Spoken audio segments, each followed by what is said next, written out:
The account of the creation of man is profound in its hidden elements, even on the level of deep psychology. There are huge truths therein, and one of them can be found in the reading of this day. Man found no helpmate. We can, in some way, bond with higher animals. For instance, dogs get to know us quite well, but they cannot talk.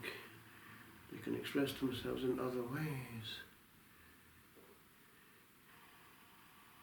When it comes to this helpmate, equal unto man, and able to be part then of a team, the ball game changes completely. It is going to be, of course, the fount of blessings, but also after the fall of recurring problems. And those problems are ever with us.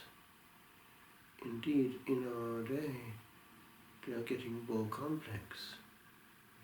We know what goes on internet and how that destroys marriages from within.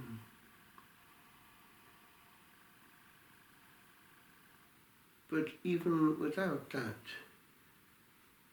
things have never been that simple with regard to bonding with one person until death.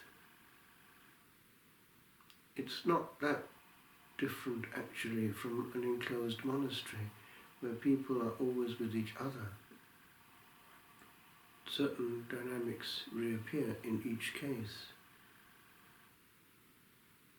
Indeed, it can be asked whether in some cases it is perhaps easier to live in a community of that kind rather than in one which is perhaps dysfunctional with regard to one other person. For after the initial period, things can become difficult.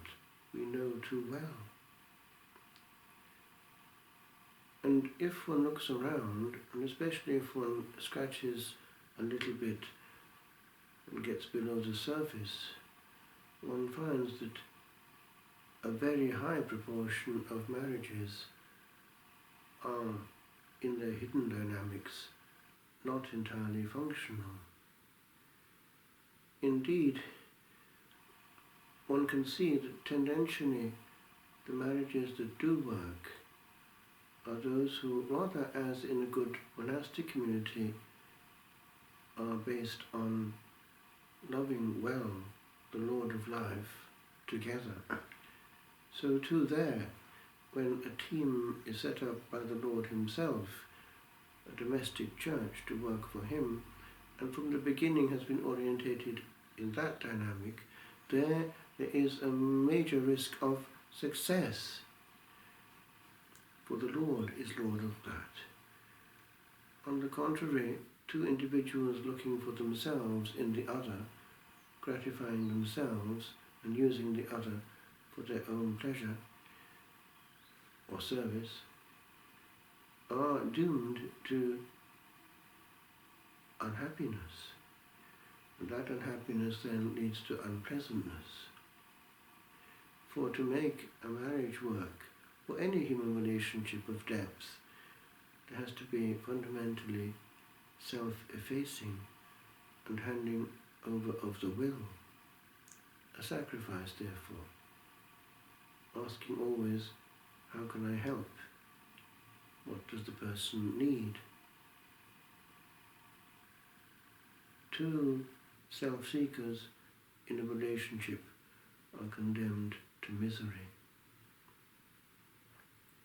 And so it is that young people thinking of marriage or thinking of community, have to look for something of the same in each case.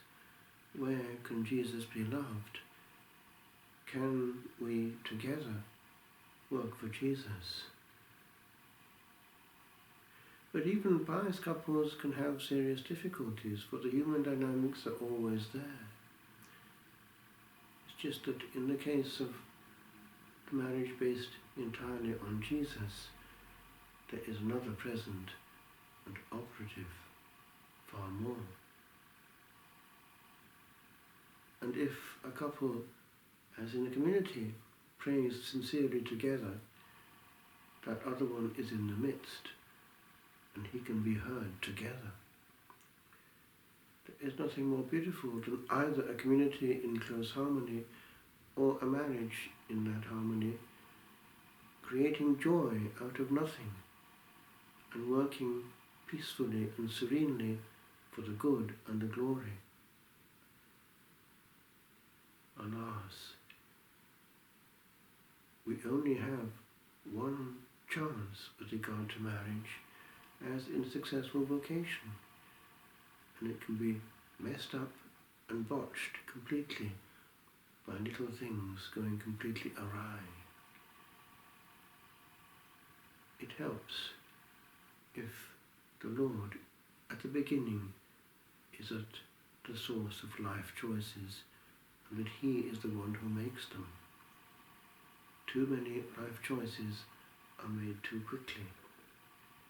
Discernment is a moment of passivity before the Creator who said, "Let there be light."